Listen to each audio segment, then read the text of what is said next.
I have to say it. I'm not going to be the Alabama coach. What? How could you not predict at least 10 to 13 wins for next season is all I'm saying. But again, Jesus Christ, 13 wins. I said you want an opportunity to play, and the Jets are giving me an opportunity to play. I'm sorry. I just remember that you compared Gesicki to Kelsey. I'm sorry. I did not. You know what? About it, I am ready to get hurt again. And ladies and gentlemen, hurt I was not, as we were coasting and resting on a bye week and got to enjoy a Jets loss, and we still sit at the top of the AFC East standings. I am the bearded fanatic, Manny Palacios. That is my co-host, the battered Jets fan. Danny, how the hell are you doing today?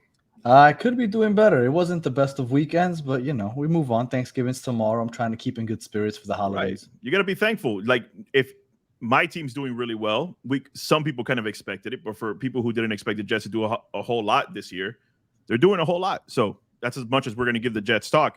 Well, we have an arrogant little prick at quarterback that just got benched. So for sure. And he very well deserved it. But before we start talking about anything else, like you guys know who tune into the show every week, I love having guests.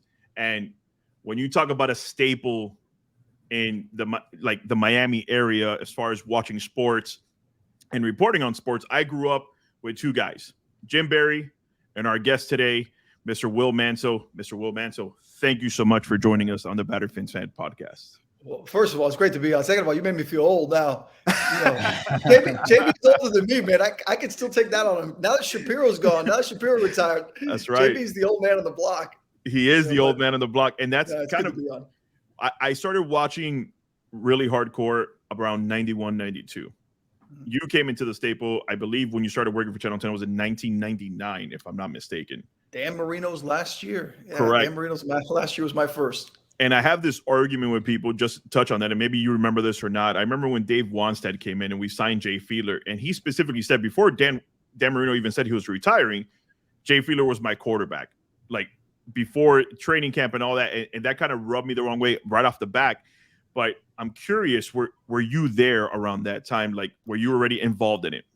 Remember, I got there Dan's last year, which was the ugly playoff loss, and the talk. Remember, the rumor was Dan was going to go play for the Vikings. You remember that? He should have. Yeah, what's funny now is that back then in those days, player loyalty was much more a thing than it is now. Right. We were so hooked on the player. Oh, he has to play his whole career. And now guys have figured out that, like, it's okay to go to another place and extend your career to give you a different opportunity. So you're right. I think if Dan Marino is playing in this era and that happens, what happened then with Jimmy Johnson, all the stuff, and then the changeover, like you said, I think he would have probably gone to Minnesota, given it a shot instead of retired, because guys see that they could have success elsewhere. It's okay. It's okay to go to another team. You're still remembered as the guy for the one team. You know? Right. And it was great to the thought of it. Obviously, I would have hated for him to leave, but the fact of how it ended here, to play with a rookie Randy Moss, Robert Smith at running back, you had Chris Carter on that team, that would have looked very special. But again, alas, that's neither here nor there. We did have a few questions for you before we started talking about the Miami Dolphins. I'm curious because, like I said, you've been doing this since 1999. You've been doing it actually much longer. I believe you were doing it in Montana as well, if I'm not mistaken on that. My first job, Missoula, Montana. Oh my God! They have sports out in Montana. they threw a Cuban kid from Miami in Montana at 21 years old, covering the University of Montana Grizzlies, and God knows what I covered demolition derbies. I covered rodeos. I covered a few rodeos back in the day. That is awesome. So in your long play-by-play job? No, it's on like what I do now. I worked for the CBS affiliate. Yeah. CBS affiliate of Missoula, Montana. That's interesting. Okay. Oh, you see, the research, man. The research. I find these things, man. But in your long career of interviewing, you've obviously interviewed a huge amount of people from the sports world. What's been your, I guess, not your favorite, because you don't want to rub anybody the wrong way, but I guess what's the best interview that stands out to you in your memory? Oh man, that's a long list, guys. I think if it's one interview, there's a few that stand out. If it's an interview subject, the same thing. Like I got to cover Chris Bosh for years with a member of the Big Three, and LeBron and Dwayne and those guys. It was fun to cover them every day for 4 years, man. I mentioned Dan Marino my last year. I got a quick story for you guys. I remember the first time, 23-year-old kid that I know that I'm going to interview Dan Marino. Now, it wasn't just me. It was the whole group waiting in the locker room.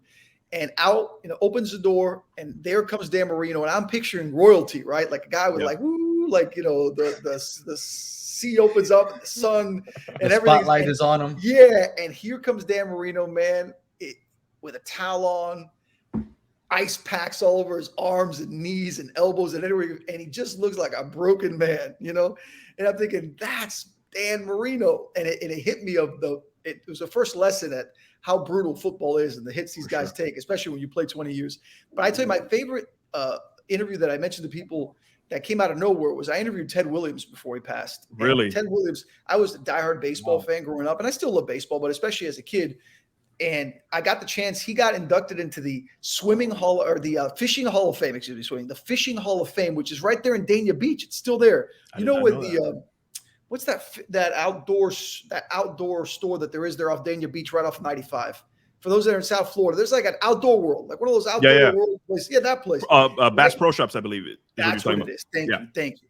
Right next to that, there's a International Fishing Hall of Fame, and he was getting inducted. And they gave me 5 minutes with Ted Williams, and I was by myself. He was in a wheelchair. He was obviously older. And I asked him one question. I said, wow, they know about the baseball player Hall of Fame, but a fishing Hall of Fame?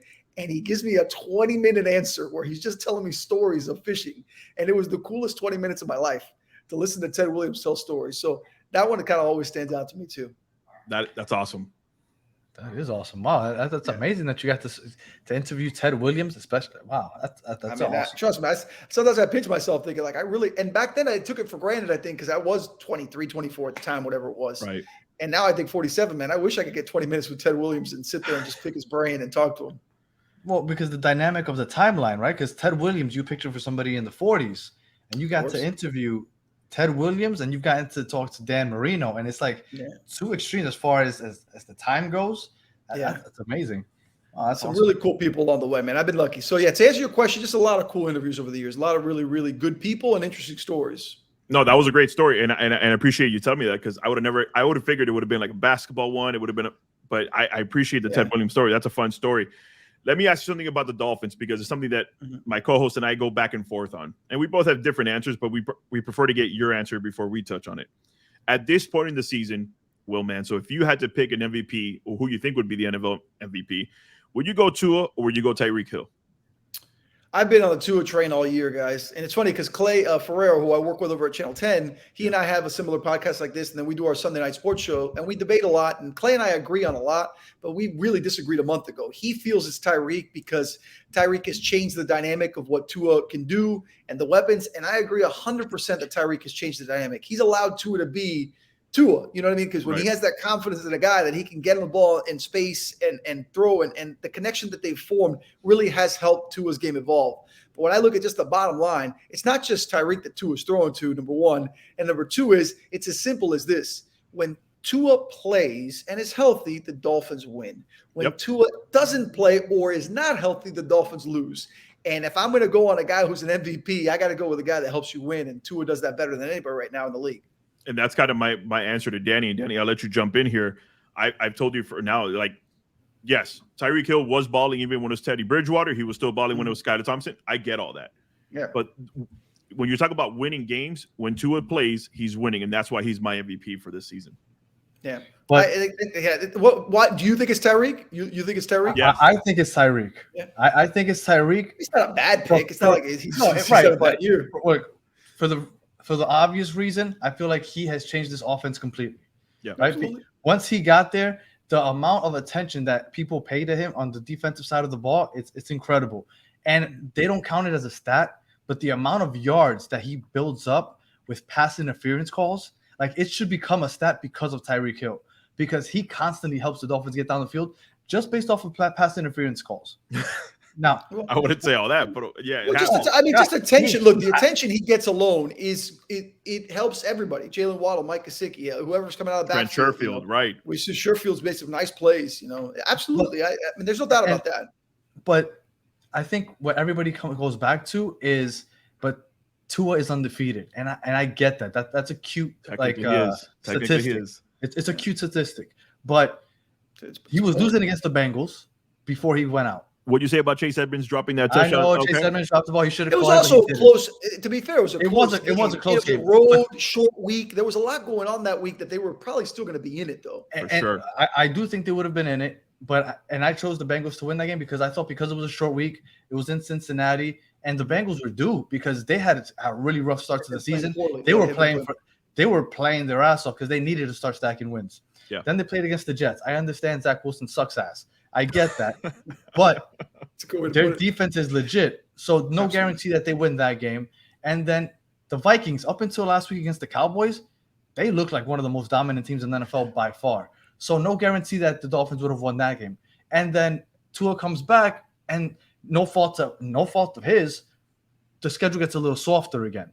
So when people bring up the win-loss and how he's never lost, I understand why you say that because it's a fact. You can't deny a fact. But I think that the circumstances help that because I think that those 3 games would have been very tough for him to go 3-0 in those 3 games. I think we all know this. It's not breaking news. We can all agree on this. Tua's going to lose a game at some point this year. Of course, I think the Dolphins aren't going to run the table, and Tua's not going to throw for 3 touchdowns and no interceptions, 300 yards every game. It's just not going to happen.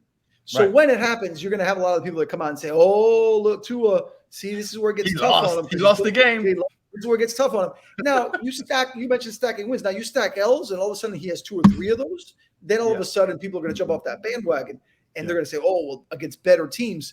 But the body of work for Tua now is that it's not just the numbers, too, guys. And I know we'll probably talk more about Tua specifically, but the throws he's making, the anticipation, the reads.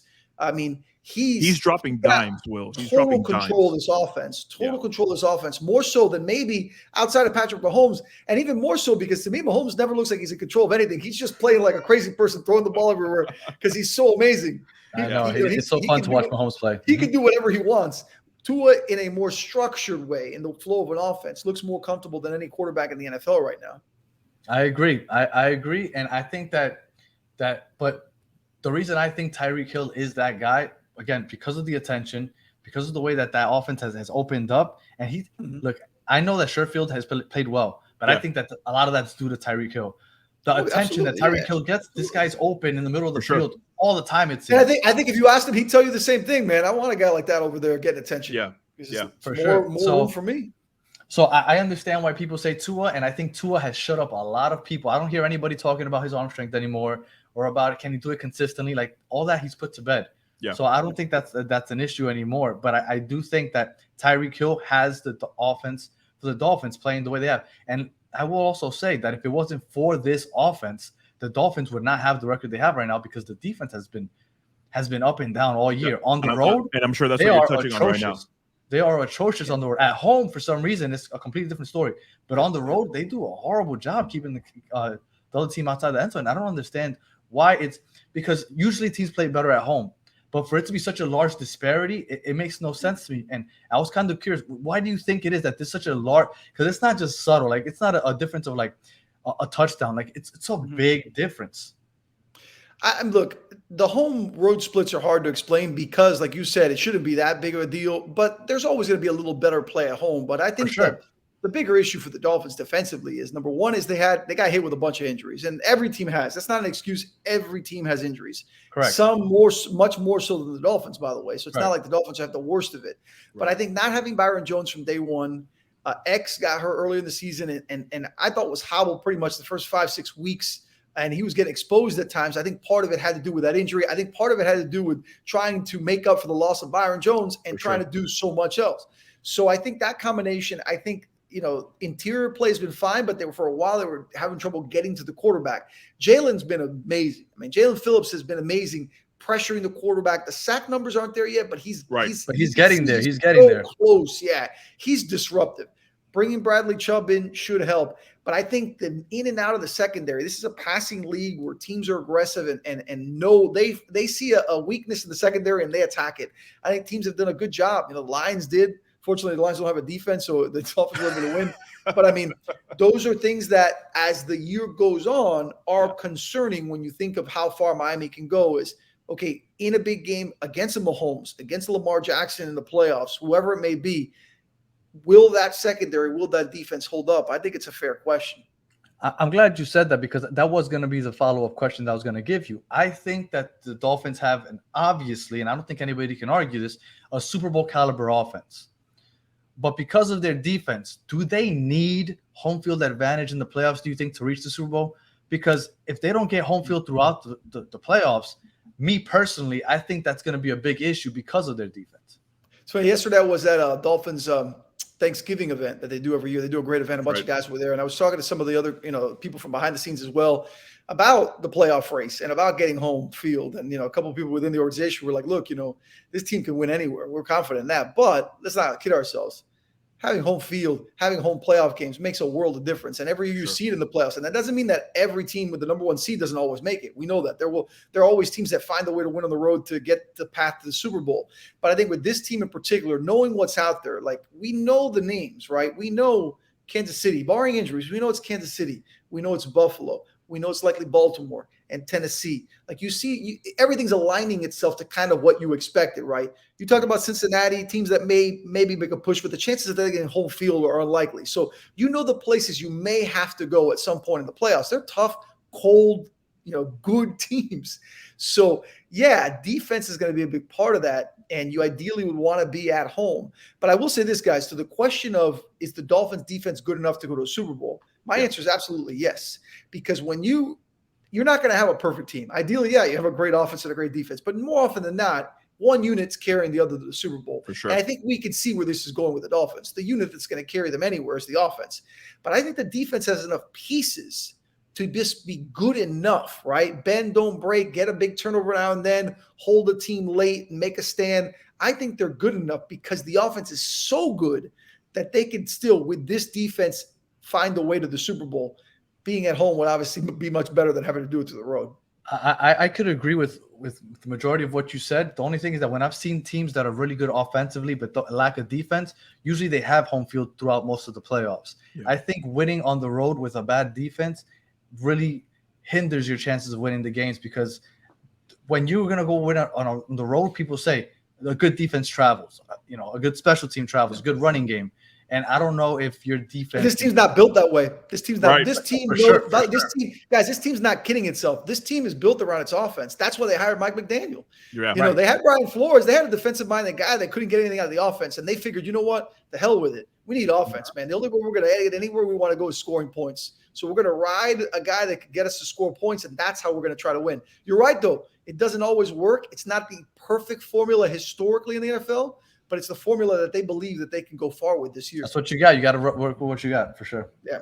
And that goes to show you, I think the reason they made that change is you see a team like Kansas City and Buffalo go at it last year in the playoffs. You're like, maybe we do need to concentrate a little bit more on our offense, and that's why we have that type of offensive firepower now. But let's move into another thing, because you just touched on it. The defense has shown plenty of time, and Cater Co, who's playing amazing ball for a guy who came undrafted. So I definitely appreciate how good he's been for somebody that he's come out of nowhere. Yeah. Right. Byron Jones still not practicing. If you had to put a dime on it right now, do you think he's going to play at all this season, or is he done? I don't. Now, that's not any intel, by the way. That's not any inside information. Right. I don't, because I'll be honest with you. I remember being at the press conference right before, right in training camp, and when they said he was going on the PUP list, and everybody was like, damn. The talk all offseason was maybe he'd be ready for week one. Well, guess what? Right. Okay, he's not ready for week one. But then you think, okay, he goes on the PUP list. Remember, the Dolphins had a couple tough games, but if you can kind of weather the storm early on, you get him back. Then by 4 weeks go by, Mike McDaniel's like, yeah, no update. He's not ready. He's not there yet. We just, and then you finally hit a setback. And I guess what I'm saying is everything's been trending in the wrong direction. I haven't heard anything, and the team certainly hasn't let anybody know for sure that this is trending in the right direction. So to me, that's a sign. Here we are 10, 12 weeks in the next couple of weeks, that this is not going in the right direction. Now, we could get surprised in the few weeks he can play, but man, it's been a long time since he's seen the field, and he had some sort of setback following that surgery, and whatever it is, it's kept him out. So I don't think you can count on him this year as being an integral part of what you would hope he would be, that 1-2 punch with X. I agree with you. And when I saw him week 4, Danny, that's when we played the Bengals, if I'm not mistaken, right? Mm-hmm. When we played the Bengals, I saw him running on the sidelines, just lightly jogging before the game. He wasn't dressed. He was just in his regular Dolphins uniform. I'm like, all right, maybe he will be back week 5, week 6. And then all of a sudden, like you said, there was that stall in it. And all of a sudden, he's no longer like viable for this season. I personally don't think he's coming back. Danny, do you think he'll be back this season? No, unfortunately not. And I think that that's one of the big, because like Will was saying, everybody gets injured, and you're right, throughout the year. Every team deals with it, but there's certain injuries that hurt more than others. And because you guys were so reliant on the blitz, especially last year with that zero blitz, For sure. you needed good corners to defend. That was your bread and butter. And once Byron Jones goes down, that strategy goes out the window, and you guys aren't blitzing as much as you were last year. And that's what was working for you last year. So I think that I don't think he's coming back. And I think that that might be the key as to why your defense hasn't looked like it should this year. No, okay. There's no doubt. You lose the number one quarter that you're playing that kind of money. He's in production. I forget the money part, just the production wise. For sure. It's going to be a drop off. I don't care how good Kehu's been. I don't care how good other guys have tried to step in. It's just a lot to ask to replace a guy like that. And when Agreed. you're blitzing as much as you guys did, forget about it. Yeah. I think that's where they hope Chubb could help, though, that you can blitz less than you can get between Chubb and Phillips. Good pressure without sacrificing and risking out there in the secondary. For sure. Yep. Let's talk about another position. Austin Jackson, he's getting closer to coming back. Mm-hmm. But my thought process when I thought about Austin Jackson was, we went through some weeks where like I didn't think that there would be a time where I'd be like, I really want Austin Jackson back, just because he hasn't been that great. Yeah. You know, but then when you see what else you have, I guess the grass isn't green on the other side. Yeah. But Brandon Snell, Robert Jones, they've done a hell of a job to fill in those shoes at right tackle and right guard. So now my follow-up question to you is, should we rush Austin Jackson back? I think with what you currently have, especially being that we're about to play the Texans, no shot at the Texans, but they're 1-8 for a reason. Do you think it's imperative to even bring them back now? Just give them a few more weeks off, or do you think we're pretty good with what we have? Well, I think two parts to that. Let's start with Jackson. I think when he's healthy, he needs to play. I still think that he's the best of that group. I think he should get that chance. I think, again, you're right. There were a lot of Dolphin fans and, all of us kind of looking at the struggles that he had at times. For sure. He was a little inconsistent at times. That you were hoping there was another step. Because remember, when he got drafted, such a young guy. He was one of the youngest guys in the draft. You get him, and he's a big dude, and he's slowly developing, but he's having setbacks. Then he has the injury. But you really want to see him in this Mike McDaniel offense being a cog on that offensive line. I think when he's healthy, do you rush him back? No. But if he's got clearance and he's ready and they feel comfortable as they are kind of leaning toward this week, then I say you ride him and go. But to your point on the other guys that have played, do you remember during the 3-game losing streak when Tua was out, where I think most Dolphins were saying, I don't even want Tua behind this offensive line because he may not make it through a game the way this line is protecting. And now all of a sudden, and credit to McDaniel and Tua on the offense, that quick passes, quick decisions, but they're doing more than just – it's not like they're just – protecting the offensive line from itself. The offensive line is protecting Tua and these receivers and these running backs and creating holes in space. I give them credit, man. They have been much better in the last month than I thought they could be while Jackson was out, because we were all waiting for him to come back and thinking doomed to say, this is going to be a mess. Yeah. And it hasn't been. They've been actually very, very solid to the point of being pretty darn good since that losing streak. And not just pass protection. They've opened up some really big holes for Jeff Wilson and Raheem Mostert. And that's, I think, what Danny's and I's argument has also been is it just can't be about the pass. But all of a sudden you get Jeff Wilson back there, and now they're both looking really good. Yeah, Danny, you've been a big proponent about this offensive line, that it's been terrible. I think we could all agree it's been terrible for many years. Like, even since when Tannehill was back here, the guy was getting sacked 119 times a season. I'm obviously boosting the numbers up, but he was getting slammed a lot. Yeah. When you seen the upgraded play from this offense, it has to give you a little bit of pause as well. Austin Jackson, yeah, for sure. We need him, but you don't have to rush him back just yet. Correct. Yeah. No, I don't think you have to rush him back just yet. Like, again, no slight to the Texans, but I think you guys can manage, with the team that you've put out there the last couple of weeks, you can manage against the Texans. Give him another 14 days to get ready. Well, not 14. We're halfway through this week, but he can rest another week. Now, once you start playing against the 49ers that have a top defense, you have who else is coming up after the Niners? I forgot who is. They got the West Coast swing. They got that West Coast swing out there. Yeah. So 49ers, Chargers, Buffalo. Those will be our those 3 road games. Yeah. You might want to start, getting Austin Jackson back for those. We need you. I think part of it too is maybe to get him worked in now. There's a theory of getting him worked in against the Texans. Let him get in that game shape again. Like a snap count, maybe of sorts, right? Yeah, where exactly where you work them in, because throwing them into the fire with those guys is tough. Look, let's not kid ourselves. That's the toughest stretch of the season. That's going to tell us a lot about what the Dolphins, where they're going. I think we could all agree they're a playoff team, barring some collapse or an injury or two or something unforeseen. Yes, they'll be in the playoffs. The question now is, what kind of playoff team are they going to be? Are they going to be a one and done that has to go on the road and lose in the first round, or are they a true contender? I think right now they look the part of the true contender. Those 3 weeks are going to tell us a little bit more. I like that. Do you think that they're a Super Bowl contender right now, or are you going to wait to see how those 3 games kind of play out? Because obviously they're a playoff team. Nobody's arguing that. Yeah. But I don't know if they're a Super Bowl contender yet. I kind of want to see how those 3 weeks play out. Like, would you say, okay, I think they're a Super Bowl contender right now, or like, let me see how those 3 big games go on the road before I say Super Bowl contender? I think they're a Super Bowl contender right now because I think that this offense can, you referenced the Bills-Chiefs game last year. Yeah. I mean, this looks like you can almost envision a playoff game between 2 teams, one of them being the Dolphins, where it's going to be a 38-35 game. You know what I mean? Where it's the track meet, last team that has the ball kind of stuff wins the game. To me, that's a game that could go either way. I feel the Dolphins have the capability. Yeah, they have the capability to compete with the Chiefs, with the Bills, with those teams like that in a game like that. Now, I think everybody can agree, I think to the most part, that until you knock off Kansas City's the team to beat. They just look every bit the bar offensively, and they start changing names, and they bring in guys left and right, and guys get injured and guys go out. But when it's down to it, it's Mahomes to Travis Kelce, and you can't seem to stop it. Yeah, they picked up Tony, but they got all these other receivers that they picked up in the offseason that can plug in, and if one of those guys gets hurt, they plug in another guy. It's incredible what they do, but I don't think they're unbeatable. I don't see it as some miracle if the Dolphins had the chance to beat them and beat them. So I do think the Dolphins are a contender as it stands now. I think the Chargers had him on the ropes, right? And obviously Patrick Mahomes is Patrick Mahomes. He's going to find the way to win the game. And then Kelce, Danny jokes with me about it because I said, I have Kelce, I have Kittle, and then if I guess I'll ask you now, I think Gesicki is up there in that conversation. No, well, because I personally think he is. I think Gesicki can be a part of that. I don't think he's Kittle. I don't think he's Kelce, but I think he has the skill-wise to be up there and be mentioned. Those guys. Obviously, we're not using him as much as people think that we should be using him.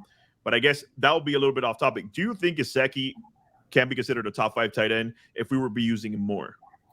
I think he's a tier 2 tight end. And the only reason I don't is because I feel that you're right. Look, the usage and the comfort with the player has clearly not been there. Mike McDaniel's offense is not catered toward Gesicki because Gesicki has not a good blocker. And the one thing Kittle can do is Kittle's a monster, man. He can block. He can, you see what he did the other night. Yep. What was that game in Mexico City where he was just running wild? I don't know if Mike has that next gear in him. He certainly hasn't shown it yet. What Mike does show, though, is I think he could be a tier 2 guy. He could easily be a kind of guy that if you throw to him a lot, could be 70 catches, 800, 900 yards for sure. If he gets those opportunities. That offense that they've had before and the offense they have now hasn't been catered to that skill set. That's why I thought he was a prime candidate to get traded, because I thought he would get traded and maybe fall into a position like that or a place that's a more traditional offense that could use him in that kind of a way, not necessarily running, to block a lot, more as a receiving tight end. Then you can go a guy like, you look at a guy like Evan Ingram, who came in the league, he can't block anything. That he's basically a glorified wide receiver. Yep. I think Gesicki kind of falls into that category where you can find mismatches, but I don't think it's just not a point where it's in the Mike McDaniel offense. It fits, but I give credit to McDaniel and Gesicki. Remember all the craziness going into the season where Mike's going to get traded and the deadline was coming, he might get traded, and all the rumors and everybody's kind of weird about it. Man, they handled it like pros. Gesicki's going out there making plays when he's asked to, and McDaniel's finding ways to at least give him some sort of a role in the offense. So it's not like if they threw him on the end of the bench and said, oh, whatever, let him rot away. They're still finding a way to use his skill set, but I don't think it's that level. At least it certainly isn't going to be here. No, fair enough. I know Danny loves the fact that you just said that because I've been a fan of Gesicki. I think he has that. I think he has the talent to make it. Well, there's more to give. There's more to give. I agree with you there. I think there's more to give from him. Absolutely. The fact that he didn't start the last game, like it was Durham Smythe, and I turned to my friend who I'm a season ticket holder, so I turned to him and I said, the only reason he's not starting is for the fact of the lack of blocking ability that he has. It's just big in McDaniel's offense. It's no joke. You got to be able to do it. Right. And Durham Smythe is really good at that. I like the fact, for me, Durham Smythe reminds me of Jason Witten, obviously not in the aspect of being that good, but he could get you those easy first downs and he could block really well. And I think that's what fits better to this offense. But let's go ahead and talk about this Houston Texans game, because it's a 1-8 team coming into town. And when I looked at them, and now I just found out right before you came on that it's going to be Kyle Allen starting. Kyle Allen, yeah, go get him, Kyle. Right. It's like you know him pretty well. You know he's played for the Commanders. When I saw that, I'm like, all right, maybe I wasn't so confident with that 14-point spread they're giving us, a 13.5. But I'm like, I feel a little bit more confident now. How do you feel about this game coming up? Because I think it's going to be an easy win. But how do you feel about it? I mean, I agree with you. I saw the Texans play a few weeks ago against the Giants, and then they had that game where they actually hung around. Remember with the Eagles? I think it was a Thursday night. Then they kind of, and it was their running back, the Pierce kid, who just runs like a monster, man. That kid that went to Florida, he's the one guy you got to look at to try to slow down. They had Brandon Cooks, who was all angry after not getting traded, and you had issues there. And I mean, Davis Mills then gets benched. He's been terrible. I mean, throwing right at people, not making good decisions. There's not much there. Like you could look at a game, right, and say, well, if this happens and this happens. About the only way I see the Dolphins struggling, not even losing, struggling against the Texans, is they turn the ball over a lot. They get in their own way, and then Pierce runs wild, and they can't slow him down. Then maybe it's a game. You know what I mean? If you lose a turnover battle by 2 or 3 and you give them easy opportunities and he runs the ball well. But otherwise, I don't see a formula where Miami struggles in this game. And the flip side of that is the Texans defense isn't very good, and you could run on them, you could pass on them. You pick your poison. And I think the Dolphins have proven the last couple of weeks, especially since acquiring Jeff Wilson, that they can do both well. Tua doesn't have to throw the ball 40 times a game. Tua doesn't have to throw for 350 yards.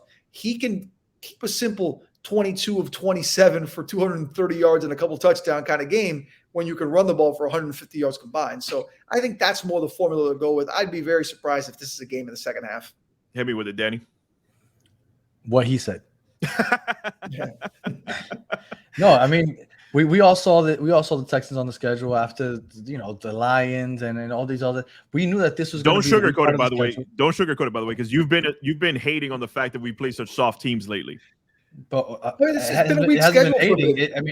It's been just pointing out the obvious. It's not like I'm hating, but I'm telling you that don't tell me that they're a Super Bowl team because they're winning these games. I'm waiting for these 3 games coming up after the Texans. Now, if you guys somehow lose to the Texans, then we have a conversation to be had. Right. But that would be a bad conversation. That would be a bad conversation. That would not be a good look. But I don't see it happening unless, and God forbid, anybody goes down with anybody significant like Tyreek Hill or Tua goes down with an injury. There's not much going on in this game that's going to affect the outcome, much like Will said. So I think also it's going to be an easy victory. I think people are going to be singing the Tua praises and MVP because he's going to have another 3-4 touchdowns, and Tyreek Hill another 200 yards and 1,000 yards of yak and all that other stuff. I get it. Hopefully Bradley Chubb gets to the quarterback 2 or 3 times finally. I get it. I think after this game, everybody's going to feel really good for about a week, and everybody's going to be really excited going into that Niners game because everybody knows. Because everybody knows, Dolphin fans, everybody knows. It's been easy. You took care of business, though. Right. You don't decide who you play. You took care of business, but now is when we really see where this team's at. So I'm excited for you guys. I think it's going to be an exciting week after you guys win this game. I agreed, and I'll just go ahead and pick it now because, before I do, Danny, you and I, preseason show, we talked about the potential of how many touchdown passes Tua would throw this season. You remember the number I said? You said 28, was it? Yeah, I said anywhere between 26 and 28 touchdowns. I said he could flirt around and have a 30, and you're like 30, and I said he could. And right now he's at 18, and we still have a few games left. I think he's going to hit that number. He might hit it on Sunday against the Texans. He might put up 12. So I'm going to go ahead and pick this game, Danny. We're 85% favorites. You said that's pretty low. I think it's up in the 90s, especially with Kyle Allen starting at quarterback. I agree. You've had a week to prepare for the Houston Texans, and that's saying a lot. There's not a lot to prepare for right now currently for that team. I think we're flirting with another 38-point game, and they may put up 10. I think the Dolphins come away at home again with another victory. How about you, Danny? Can I pose a quick question? I know we're running tight on time, but real quick to both of you, I'll ask Will first.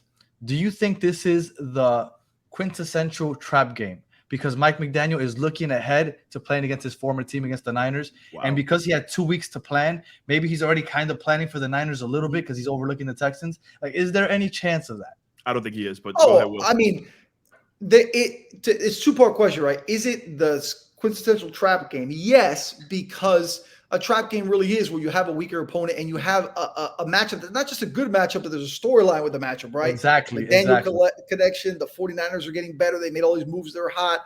Absolutely.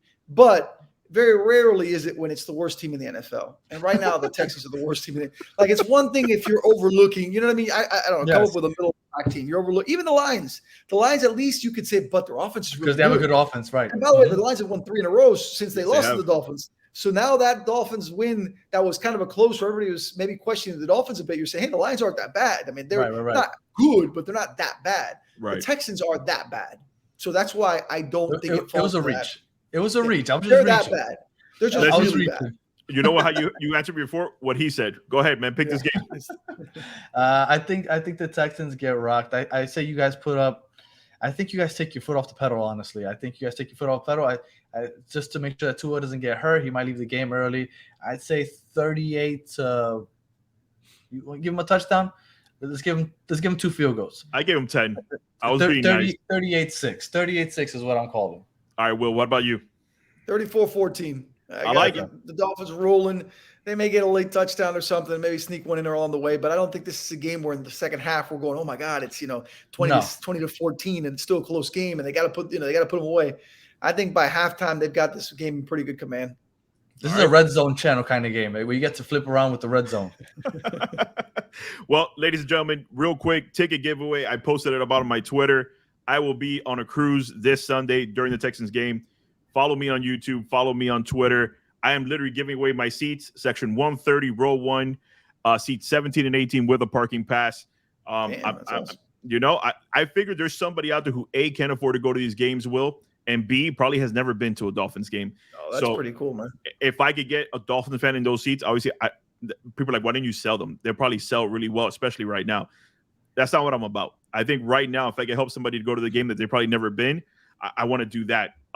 Additionally, I'm on a bye week. Danny, I don't know what you're going to do without me next week to run this Dolphin show, but Will on. Me and Will are going to run the show. A Giant Jet show? Is that what we're doing? You come back and it's called the Giant Jet show. Completely flipped upside down. Well, from the bottom of my heart, Will, like I said, I've been watching you since 1999 when I was a freshman in high school. It's amazing I've actually met you before at a Marlins game many moons ago. Much younger, less bearded, much less fat on my body. But I will tell you, it was a pleasure meeting you in person because you were so nice and you were super kind to come on today and talk some Dolphins football with me. Really appreciate it from the bottom of my heart, and thank you for joining us. My pleasure, guys. And listen, we'll do it again. Let's do this. Dolphins make it to the AFC title game. We'll do it again. We'll do a little preview of that. I'm gonna hold you to that. I really hope that doesn't happen. Well, you and I can be talking about draft positioning. Oh, sure. There we go. There we go. For sure.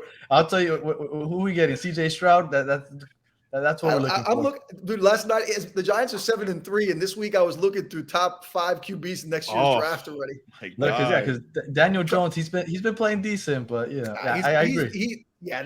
Trust me, that regime came in to rebuild. They didn't come to keep him. He's been fine. You're right, though. He's been fine. But they're going to build somewhere else. I'll take a Daniel Jones over a Zach Wilson right now. Let me tell you. Fair enough. Fair enough. That's probably a good call. Ladies and gentlemen, this was episode 12 of the Battered Fins Fan Podcast. I am the Bearded Fanatic. That is the Battered Jets fan. Will Mantle again. Have a great night, and I'll catch you tonight at 11 on Channel 10 News.